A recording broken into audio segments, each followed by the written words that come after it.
the Funk Box Show. Breaking bad habits. What's up, guys, and welcome back. This is part 2 of how to stop biting your nails. In this video, we are going to be infusing our nail polish. If you haven't checked it out already, please make sure you watch the first part of this video. It goes into more detail of the other 3 tips and tricks that I have on how to stop biting your nails. Go ahead and do that now. I'll be here. I don't got nowhere to be. This video here is an extension to the first tip, and that was how to infuse your nail polish. This DIY is super easy, you guys. It's gonna be impossible to mess up. These are going to be the things you need.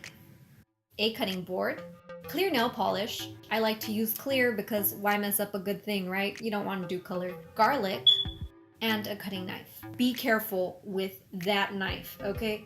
You do not want to end up with no fingers to bite on. Fine chop it, just make sure it gets really small. I didn't chop mine up as finely as I could have. For the sake of time, I did something really quick. Sometimes it gets a little messy, you guys. Open up your nail polish and start stuffing that sucker in there. Put all that finely diced garlic into your nail polish and make sure that you get all the garlic, or as much garlic as you want in there.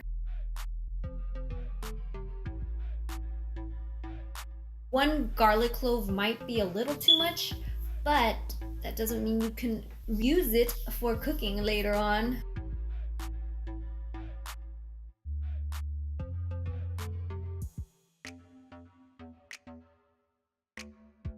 I shake it in there, let it sit probably for, who knows, about an hour or 2, maybe the next day you can go in and start applying the nail polish onto your nails.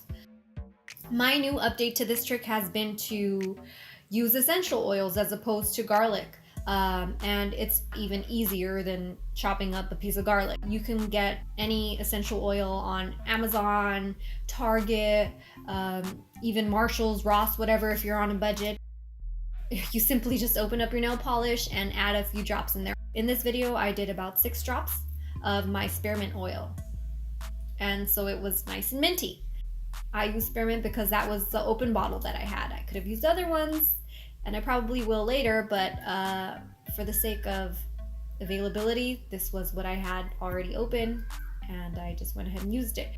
I used a different nail polish here, you guys, because the other clear nail polish I had, I already did the garlic. So you want to make sure you don't mix it unless you're really looking for a really funky scent. And that is it, you guys. You have 2 options you can pick from when infusing your nail polish. You could do the garlic, and if you're not a big fan of garlic or the smell of garlic, definitely opt for the essential oils. I find that both of these options are very effective. Some people like garlic, some people like smelly, pretty stuff. You pick, it's up to you. Now, there is one thing that I do feel the need to mention. If you don't have time to chop up garlic, or you just don't want to bother buying essential oil or modifying your existing nail polish, that's no problem. The other alternative is to just buy the no bite nail polish. So that is it, you guys. Nothing to it but to do it. So let's get this thing going. Stop biting your nails. You got this.